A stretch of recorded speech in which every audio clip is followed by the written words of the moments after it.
السلام علیکم ورحمۃ اللہ وبرکاتہ۔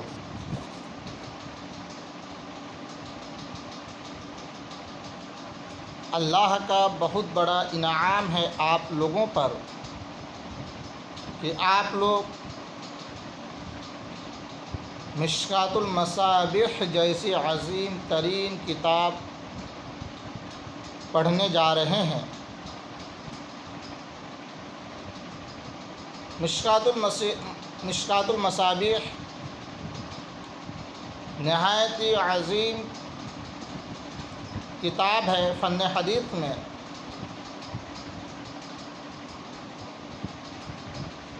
آپ حدیث کی تعریف، حدیث مرفوع، حدیث موقوف، حدیث مقطوع سب جان چکے ہیں، اس لیے چند باتیں اشارتاً آپ کے سامنے میں پیش کروں گا۔ آپ دیکھیں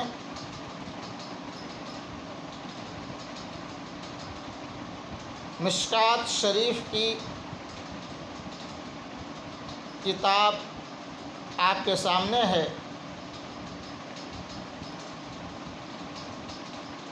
کتاب الایمانی، ایمان کا بیان، الفصل الاول، پہلی فصل۔ آپ ماضی میں بھی ایمان کی تعریف آپ نے پڑھا ہے کہ ایمان لغت میں امن دینا ہے، یعنی ایمان کی لغوی تعریف امن دینا، اور شریعت میں ایمان ان اسلامی عقائد کا نام ہے جنہیں مان کر انسان عذاب الہی سے امن میں آ جاتا ہے، یعنی تمام ان چیزوں کو ماننا جو حضور اکرم صلی اللہ تعالیٰ علیہ وسلم اللہ کی طرف سے لائے۔ چونکہ ایمان محض تصدیق اور ماننے کا نام ہے، اس لیے اس میں مقدار ناممکن ہے۔ ہاں، کیفیت کی زیادتی اور کمی ممکن ہے، چونکہ ایمان عبادات کی اصل ہے، اس لیے صاحب مشکوٰۃ نے اسے سب سے پہلے بیان فرمایا۔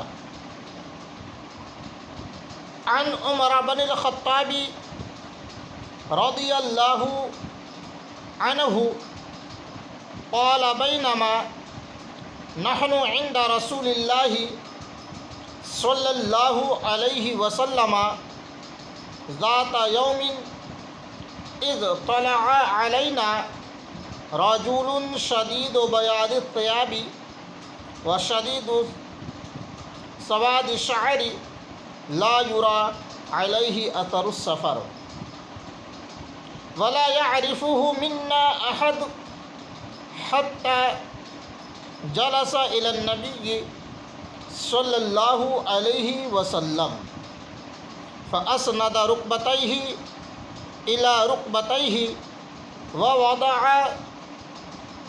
کفیہ علی فخذیہ وقال یا محمد اخبرنی عن الاسلام۔ روایت ہے سیدنا حضرت عمر ابن خطاب رضی اللہ تعالیٰ عنہ سے کہ حضرت عمر ابن خطاب رضی اللہ تعالیٰ عنہ فرماتے ہیں کہ ایک دن ہم نبی اکرم صلی اللہ علیہ وسلم کی خدمت میں حاضر تھے کہ ایک شخص ہمارے سامنے نمودار ہوئے جن کے کپڑے بہت سفید اور بال خوب کالے تھے، ان پر آثار سفر ظاہر نہ تھے اور ہم میں سے کوئی بھی انہیں پہچانتا بھی نہ تھا، یہاں تک کہ حضور اقدس صلی اللہ علیہ وآلہ وسلم کے پاس بیٹھے اور اپنے گھٹنے کو حضور کے گھٹنوں سے ملا دیا اور اپنے ہاتھ اپنے زانوں پر رکھے، وقال یا محمد، اور عرض کیا کہ اے محمد صلی اللہ تعالی علیہ وآلہ وسلم، اخبرنی عن الاسلام، مجھے اسلام کے متعلق بتائیں۔ اخبرنی عن الاسلام، آپ ہمیں اسلام کے بارے میں خبر دیں۔ قال،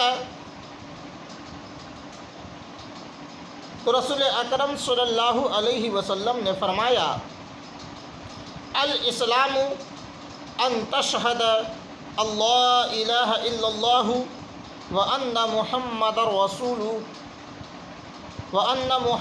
رسول اللہ وتقیم الصلاۃ وتؤتی الزکاۃ وتصوم رمضان۔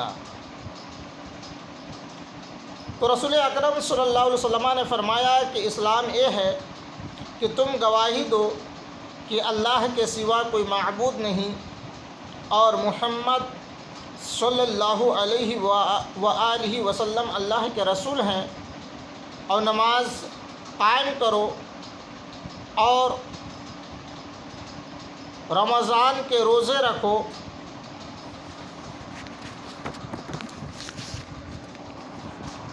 وَتَحَجَّ الْبَيْتَ إِنِ اسْتَطَاعَ إِلَيْهِ سَبِيلًا،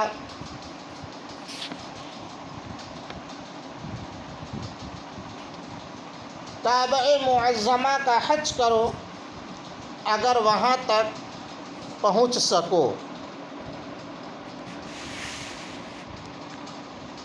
ان استطاع الیہ سبیلا، اگر استطاعت ہو راستے کی، یعنی وہاں تک آپ پہنچ سکیں۔ قال صدقت، تو عرض کیا کہ آپ نے سچ فرمایا۔ فعجبنا له يسألوه ويصدقوه، ہم کو ان پر تعجب ہوا کہ حضور اکرم صلی اللہ علیہ وسلم سے پوچھتے بھی ہیں اور تصدیق بھی کرتے ہیں۔ قال فأخبرنی عن الایمان، عرض کیا کہ مجھے ایمان کے متعلق بتائیے۔ قال، تو رسول پاک علیہ السلام نے فرمایا، ان تؤمن باللہ وملائکتہ وکتبہ ورسلہ والیوم الآخر وتؤمن بالقدر خیرہ وشرہ۔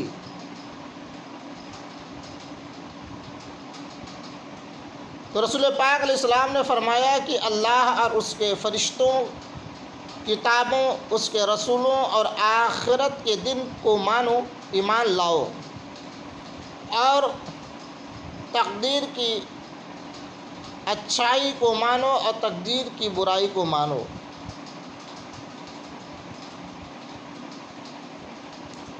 یعنی اچھی اور بری تقدیر کو مانو۔ قال صدقت، عرض کیا کہ آپ نے سچ فرمایا۔ قال فأخبرنی عن الإحسان، پھر عرض کرتے ہیں کہ ہمیں احسان کے متعلق بتائیں۔ قال ان تعبد اللہ کأنک تراہ فإن لم تکن تراہ فإنہ یراک۔ تو رسول پاک علیہ السلام نے فرمایا کہ اللہ کی عبادت ایسے کرو کہ گویا اسے دیکھ رہے ہو، یعنی اللہ تعالیٰ کو آپ دیکھ رہے ہو، اور اگر یہ نہ ہو سکے تو یہ خیال کرو کہ اللہ تمہیں دیکھ رہا ہے۔ قال فأخبرنی عن الساعة، عرض کیا کہ قیامت کی خبر دیں، اخبرنی عن الساعة، ہمیں قیامت کے بارے میں خبر دیں، قیامت کے بارے میں بتائیں۔ قال، تو رسول پاک علیہ السلام نے فرمایا، مل مسئول عنہا بأعلم من السائل، کہ مسئول عنہ سائل سے زیادہ نہیں جانتا۔ قال فأخبرنی عن اماراتها، تو عرض کیا کہ آپ قیامت کی نشانیوں کے بارے میں خبر دیں۔ قال ان تلد الامۃ ربتها وان ترى الحفاة العراة العالة رياء الشاء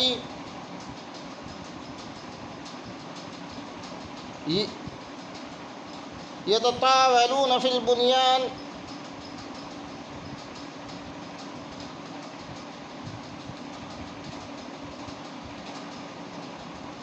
تو رسول پاک علیہ السلام نے فرمایا، ان تلد الامۃ ربتها، جب باندیاں اپنے مالک کو جننے لگے اور ننگے پاؤں ننگے بدن والے فقیر بکریوں کے چرواہوں کو محلوں میں فخر کرتے ہوئے دیکھو۔ قال، یہاں پہ قال راوی ہیں، راوی فرماتے ہیں، ثم انطلق، پھر وہ سائل چلے گئے۔ فلبثت ملیا، میں تھوڑی دیر ٹھہرا۔ ثم قال لی یا عمر، پھر رسول پاک علیہ السلام نے مجھ سے فرمایا، اے عمر جانتے ہو یہ سائل کون ہے؟ ثم قال لی یا عمر اتدری من السائل، پھر رسول پاک علیہ السلام نے مجھ سے فرمایا، اے عمر کیا تم جانتے ہو کہ یہ سائل کون ہے؟ قلت اللہ ورسولہ اعلم، میں نے عرض کیا اللہ اور اللہ کے رسول صلی اللہ علیہ وآلہ وسلم بہتر جانتے ہیں۔ قال فإنہ جبریل اتاکم یعلمکم دینکم، رواہ مسلم ورواہ ابو ہریرہ مع اختلاف وفیہ وإذا رأيت الحفاة العراة ثم البكم ملوك الأرض في 5 لا يعلمهن إلا الله، ثم قرأ إن الله عنده علم الساعة وينزل الغيث الآية، متفق علیہ۔ رسول پاک علیہ السلام نے فرمایا کہ یہ حضرت جبریل تھے، تمہیں تمہارا دین سکھانے آئے تھے۔ مسلم شریف نے اس حدیث کو روایت کیا ہے، اور ابو ہریرہ رضی اللہ تعالی عنہ نے تھوڑے اختلاف سے روایت کی۔ ان کی روایت میں ہے کہ جب تم ننگے پاؤں ننگے بدن والے بہرے گونگوں کو زمین کا بادشاہ دیکھو، قیامت ان 5 میں سے ہے جنہیں خدا کے سوا کوئی نہیں جانتا۔ پھر یہ آیت تلاوت فرمائی کہ قیامت کا علم اللہ ہی کو ہے، وہی بارش برساتا ہے۔ متفق علیہ، یعنی یہ حدیث پاک بخاری شریف اور مسلم شریف میں موجود ہے۔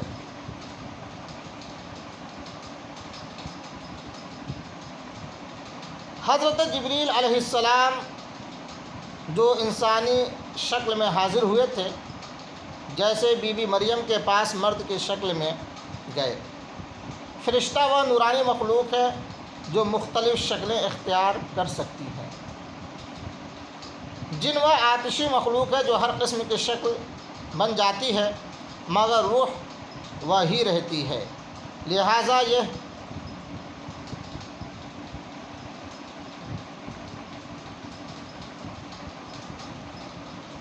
سیدنا جبریل علیہ السلام تھے۔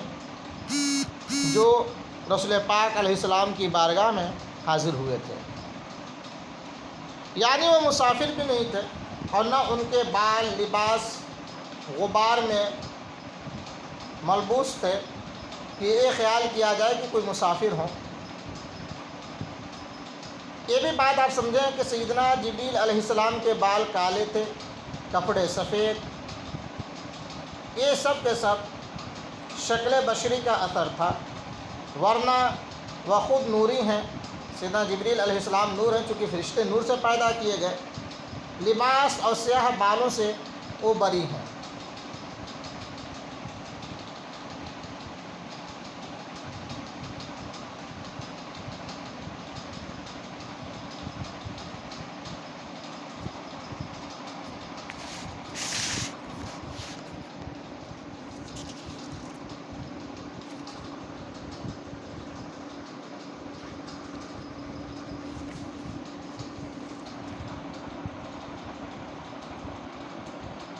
یہاں پر معترضین کی طرف سے اعتراض یہ ہوتا ہے کہ رسول پاک علیہ السلام نے قیامت کے بارے میں کیوں فرمایا کہ سائل مسئول عنہ سے زیادہ نہیں جانتا؟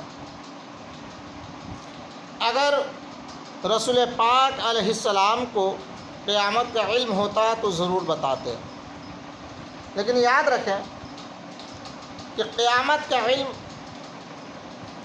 اللہ تبارک و تعالی نے اپنے فضل سے اپنے پیارے حبیب صلی اللہ علیہ وسلم کو عطا فرمایا تھا، لیکن قیامت ان امور میں سے تھا، ان علوم میں سے تھا جن کا چھپانا امت سے فرض تھا۔ اگر رسول پاک علیہ السلام کو معلوم نہ ہوتا کہ قیامت کب آئے گی تو رسول پاک علیہ السلام نے اور بھی علامتوں کو کیسے بیان فرمایا؟ خود سیدنا جبریل علیہ السلام کو بھی معلوم تھا، اور یہ عقیدہ حضرت جبریل علیہ السلام کو بھی تھا کہ رسول پاک علیہ السلام قیامت کو جانتے ہیں کہ قیامت کس دن آئے گی، کس تاریخ کو آئے گی، کس مہینہ میں آئے گی، کس سال ہوگی، سب معلوم تھا۔ لیکن جبریل علیہ السلام کا یہ عقیدہ ہے کہ حضور کو اللہ تعالیٰ نے قیامت کا علم دیا ہے، کیونکہ جاننے والے سے ہی پوچھا جاتا ہے۔ اگر رسول پاک علیہ السلام کو علم نہ ہوتا تو جبریل امین حضور علیہ السلام کے امتحان یا اظہار عز کے لیے تو سوال کر ہی نہیں سکتے تھے، بلکہ یہ دکھانا چاہتے تھے کہ حضور کو قیامت کا علم تو ہے مگر اس کا اظہار نہ فرمایا۔ خیال رہے کہ حضور صلی اللہ علیہ وسلم نے دوسرے موقعوں پر قیامت کا دن بھی بتا دیا، مہینہ بھی، تاریخ بھی فرمایا کہ جمعہ کو ہوگی، 10ویں تاریخ محرم کا مہینہ ہوگا۔ یہاں علم کی نفی نہیں، ورنہ فرمایا جاتا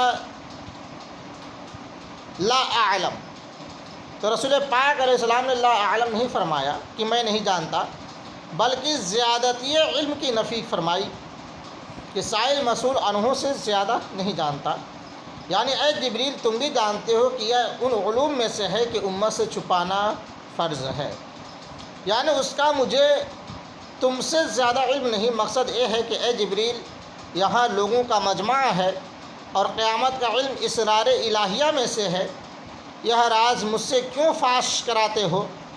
حق یہ ہے کہ اللہ تعالیٰ نے حضور کو قیامت کا علم بھی دیا تفسیر صعبی وغیرہ میں، اسی لیے حضرت جبریل نے حضور سے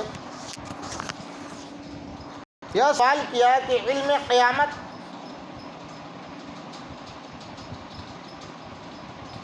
کی تحقیق ہماری کتاب جا الحق میں ملاحظہ کر لیں، جا کر کے آپ جا الحق میں اس کا آپ مفصل مطالعہ فرما لیں۔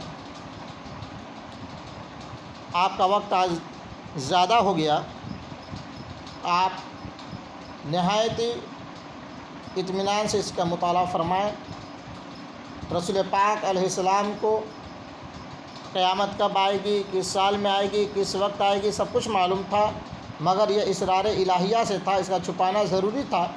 اس لیے رسول پاک علیہ السلام نے سیدنا جبریل علیہ السلام کو قیامت کے بارے میں نہ بتایا، تو جبریل علیہ السلام نے اس کی نشانی ہی پوچھی، تو رسول پاک علیہ السلام نے ان تمام نشانیوں کا ذکر فرمایا۔ آئی بات سمجھ میں؟ السلام علیکم ورحمۃ اللہ وبرکاتہ۔